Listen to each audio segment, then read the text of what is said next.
महाकालेश्वर ज्योतिर्लिंग की संपूर्ण कथा। ओम नमः शिवाय। जब जब धर्म पर संकट आया है, तब तब भगवान शिव ने अपने भक्तों की रक्षा के लिए विभिन्न रूपों में अवतार लिया है। 12 ज्योतिर्लिंगों में तीसरे स्थान पर प्रतिष्ठित महाकालेश्वर ज्योतिर्लिंग की कथा भी भगवान शिव की ऐसी ही दिव्य लीला का वर्णन करती है, जहां उन्होंने अपने भक्तों की रक्षा के लिए स्वयं प्रकट होकर अधर्म का विनाश किया और सदैव के लिए महाकालेश्वर ज्योतिर्लिंग के रूप में स्थापित हो गए। ये कथा हमें हजारों वर्ष पीछे प्राचीन भारत की पवित्र नगरी उज्जैन अर्थात अवंतिका ले जाती है। उस समय अवंतिका केवल एक नगर नहीं थी, बल्कि धर्म, ज्ञान, तप और आध्यात्मिक साधना का महान केंद्र थी। यहां वेदों की ध्वनि गूंजती थी, यज्ञों का धुआं वातावरण को पवित्र करता था और ऋषि मुनि तपस्या में लीन रहते थे। इस पवित्र नगरी में वेदप्रिय नाम के एक ब्राह्मण निवास करते थे। वेदप्रिय अत्यंत विद्वान, धर्मनिष्ठ और भगवान शिव के अनन्य भक्त थे। उनका जीवन पूर्णतः शिव भक्ति को समर्पित था। प्रत्येक दिन प्रातःकाल वे स्नान कर शिवलिंग का अभिषेक करते, वेदों का पाठ करते और भगवान शिव का ध्यान करते। उनके 4 पुत्र थे, देवप्रिय, प्रियमेधा, सुव्रत और सुकृत। चारों पुत्र अपने पिता के समान ही शिव भक्ति में लीन रहते थे। उनके घर में दिन रात भगवान शिव का नाम गूंजता रहता था। परिवार का प्रत्येक सदस्य धर्म और सत्य के मार्ग पर चलता था। नगर के लोग भी उनसे प्रेरणा लेते थे और शिव भक्ति में अपना जीवन बिताते थे। किंतु जहां धर्म होता है, वहां अधर्म भी उसे नष्ट करने का प्रयास करता है। अवंतिका से दूर रत्नमाल पर्वत पर दूषण नामक एक अत्यंत शक्तिशाली राक्षस रहता था। उसने वर्षों तक कठोर तपस्या करके ब्रह्मा जी को प्रसन्न किया था। उसकी तपस्या से प्रसन्न होकर ब्रह्मा जी ने उसे अद्भुत शक्तियां प्रदान की थीं। शक्ति प्राप्त होते ही दूषण के भीतर अहंकार उत्पन्न हो गया। वह स्वयं को संसार का सबसे शक्तिशाली प्राणी समझने लगा। उसने ऋषियों के आश्रम नष्ट करने शुरू कर दिए, यज्ञों को भंग करने लगा, साधुओं और ब्राह्मणों पर अत्याचार करने लगा। जहां भी वेदों का उच्चारण सुनाई देता, वह क्रोध से भर उठता। धीरे धीरे उसका आतंक पूरे क्षेत्र में फैल गया। अनेक राजा उसके भय से कांपने लीट से। धर्म के मार्ग पर चलने वाले लोग भयभीत रहने लगे। एक दिन दूषण ने अपने मंत्रियों से पूछा, क्या इस पृथ्वी पर कोई ऐसा स्थान है जहां अभी भी लोग देवताओं की पूजा करते हों और मेरे आदेश का पालन न करते हों? उसके सैनिकों ने उत्तर दिया, हे स्वामी, अवंतिका नामक एक नगर है जहां लोग भगवान शिव की भक्ति में लीन रहते हैं। वहां के ब्राह्मण और ऋषि किसी भी भय के बिना यज्ञ और पूजा करते हैं। यह सुनकर दूषण का क्रोध भड़क उठा। उसने तुरंत अपनी विशाल सेना तैयार की और अवंतिका की ओर प्रस्थान कर दिया। कुछ ही दिनों में राक्षसों की विशाल सेना ने नगर को चारों ओर से घेर लिया। आकाश में धूल छा गई, लोगों में भय फैल गया। दूषण ने नगरवासियों के लिए आदेश जारी किया, आज से इस नगर में कोई यज्ञ नहीं होगा, कोई वेद पाठ नहीं होगा, कोई शिव पूजा नहीं करेगा। यदि किसी ने मेरी आज्ञा का उल्लंघन किया तो उसे मृत्युदंड दिया जाएगा। नगर के अनेक लोग भयभीत हो गए, किंतु वेदप्रिय ब्राह्मण और उनके पुत्रों ने इस आदेश को स्वीकार करने से इनकार कर दिया। उन्होंने कहा, हमारे लिए भगवान शिव की आराधना जीवन से भी अधिक महत्वपूर्ण है। चाहे प्राण चले जाएं, लेकिन हम शिव भक्ति नहीं छोड़ेंगे। यह बात जब दूषण तक पहुंची तो वह क्रोध से पागल हो उठा। उसने अपने सैनिकों को आदेश दिया, उन ब्राह्मणों को तुरंत पकड़कर मेरे सामने लाओ। यदि वे नहीं माने तो उनका वध कर दो। राक्षसों की सेना वेदप्रिय के आश्रम की ओर बढ़ी। उधर वेदप्रिय और उनके पुत्र भगवान शिव की पूजा में लीन थे। उन्हें ज्ञात था कि मृत्यु उनके द्वार पर खड़ी है, फिर भी उनके मन में भय का नामो निशान नहीं था।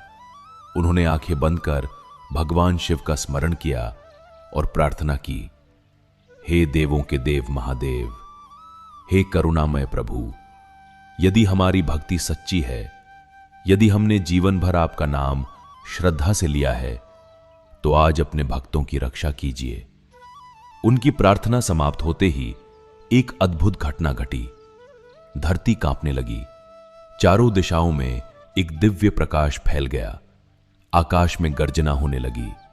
राक्षस भयभीत होकर इधर उधर देखने लगे। तभी पूजा स्थल के मध्य स्थित भूमि अचानक फट गई।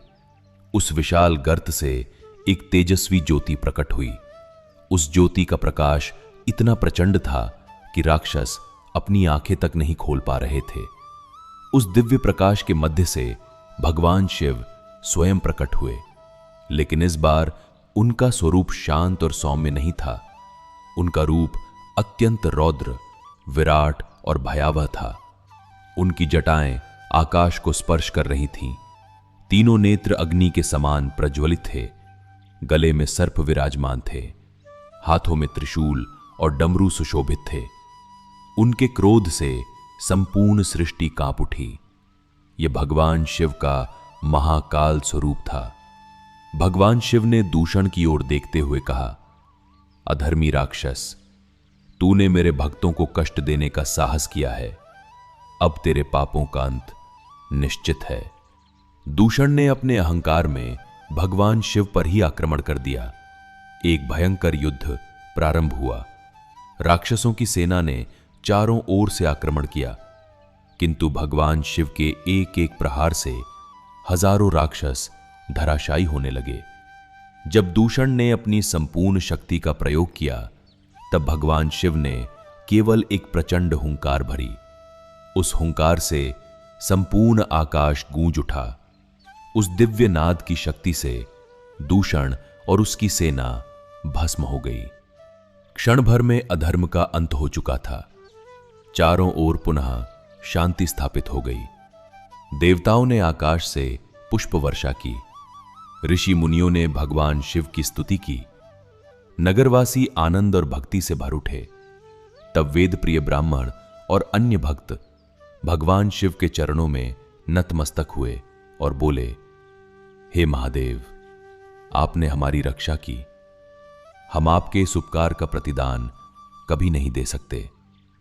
हमारी एक विनती है, कृपया इसी पवित्र भूमि पर सदैव निवास करें, ताकि आने वाले युगों में भी आपके भक्त आपकी शरण प्राप्त कर सकें। भगवान शिव अपने भक्तों की प्रार्थना से प्रसन्न हुए। उन्होंने कहा, हे भक्तों, मैं सदैव इस अवंतिका नगरी में निवास करूंगा। जो भी श्रद्धा और विश्वास के साथ यहां आएगा, उसकी रक्षा मैं स्वयं करूंगा। इतना कहकर भगवान शिव उसी स्थान पर दिव्य ज्योतिर्लिंग के रूप में स्थापित हो गए। क्योंकि उन्होंने काल अर्थात मृत्यु और विनाश पर अपना अधिकार प्रदर्शित किया था, इसलिए उनका नाम पड़ा महाकालेश्वर। तब से यह स्थान महाकालेश्वर ज्योतिर्लिंग के रूप में संपूर्ण विश्व में पूजनीय हो गया। आज भी करोड़ों श्रद्धालु महाकालेश्वर के दर्शन के लिए उज्जैन पहुंचते हैं। ऐसा माना जाता है कि जो भक्त सच्चे मन से महाकाल का स्मरण करता है, उसके जीवन के भय दूर होते हैं, संकट समाप्त होते हैं और भगवान शिव की विशेष कृपा प्राप्त होती है। महाकाल हमें यह संदेश देते हैं कि संसार में समय सबसे शक्तिशाली माना जाता है, किंतु समय के भी स्वामी भगवान शिव हैं। जो उनकी शरण में आता है, उसकी रक्षा स्वयं महाकाल करते हैं। हर हर महादेव, जय श्री महाकाल। यदि आपको बाबा महाकाल की ये दिव्य कथा पसंद आई हो, तो वीडियो को लाइक करें, शेयर करें और कमेंट में जय श्री महाकाल अवश्य लिखें। आपका एक कमेंट भगवान महाकाल के प्रति आपकी श्रद्धा का प्रतीक है और हमारा उत्साह भी बढ़ाता है। सनातन धर्म 12 ज्योतिर्लिंगों की पावन गाथाएं, पुराणों के रहस्य, भगवद गीता का ज्ञान और भारत की दिव्य आध्यात्मिक परंपराओं से जुड़ी ऐसी ही अद्भुत कथाएं सुनने के लिए हमारे चैनल सनातन वेद गीता वाणी SVGV को सब्सक्राइब करें और बेल आइकन को अवश्य दबाएं। ताकि हमारी हर नई प्रस्तुति सबसे पहले आप तक पहुंच सके। भगवान महाकाल की कृपा आप, आपके परिवार और आपके जीवन पर सदैव बनी रहे। जय श्री महाकाल। ओम नमः शिवाय। वर्तमान में महाकालेश्वर ज्योतिर्लिंग कहां स्थित है? आज भगवान महाकालेश्वर ज्योतिर्लिंग का दिव्य ज्योतिर्लिंग मध्य प्रदेश के प्राचीन धार्मिक नगर उज्जैन में स्थित है। यह पवित्र मंदिर क्षिप्रा नदी के तट पर स्थित है और 12 ज्योतिर्लिंगों में अत्यंत महत्वपूर्ण माना जाता है। महाकालेश्वर मंदिर स्वयंभू ज्योतिर्लिंग माना जाता है तथा इसकी प्रसिद्ध भस्म आरती विश्व भर के श्रद्धालुओं को आकर्षित करती है। दिल्ली से महाकालेश्वर कैसे जाएं? यदि आप दिल्ली से बाबा महाकाल के दर्शन करना चाहते हैं तो आपके पास रेल, हवाई और सड़क तीनों सुविधाएं उपलब्ध हैं। 1. ट्रेन द्वारा सबसे लोकप्रिय विकल्प।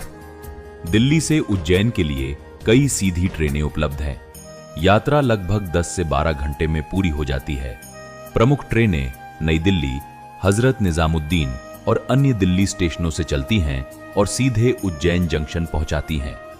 उज्जैन जंक्शन से महाकाल मंदिर की दूरी लगभग 2 किलोमीटर है, जिसे ऑटो या ई रिक्शा से आसानी से तय किया जा सकता है। 2. हवाई मार्ग द्वारा सबसे तेज विकल्प। महाकाल मंदिर का निकटतम हवाई अड्डा देवी अहिल्याबाई होलकर एयरपोर्ट है, जो इंदौर में स्थित है। दिल्ली से इंदौर की सीधी उड़ान लगभग 1.5 घंटे की होती है। इंदौर से उज्जैन सड़क मार्ग द्वारा लगभग 55 से 60 किलोमीटर दूर है, जहां टैक्सी या बस से 1 से 2 घंटे में पहुंचा जा सकता है। 3. सड़क मार्ग द्वारा दिल्ली से उज्जैन की दूरी लगभग 740 से 780 किलोमीटर है। निजी वाहन, टैक्सी या वोल्वो बस से यात्रा की जा सकती है। सड़क मार्ग से पहुंचने में सामान्यतः 12 से 15 घंटे का समय लगता है। महाकाल दर्शन के साथ क्या क्या देखें? जब आप उज्जैन जाएं, तो केवल महाकाल मंदिर ही नहीं बल्कि इन दिव्य स्थलों के भी दर्शन अवश्य करें।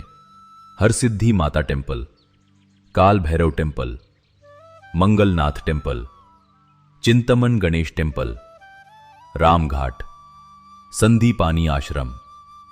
आज भी उज्जैन की पवित्र भूमि पर विराजमान बाबा महाकाल अपने भक्तों की पुकार सुनते हैं। जो भी श्रद्धालु सच्चे मन से महाकाल की शरण में आता है, उसके जीवन के भय, कष्ट और बाधाएं स्वयं महाकाल हर लेते हैं।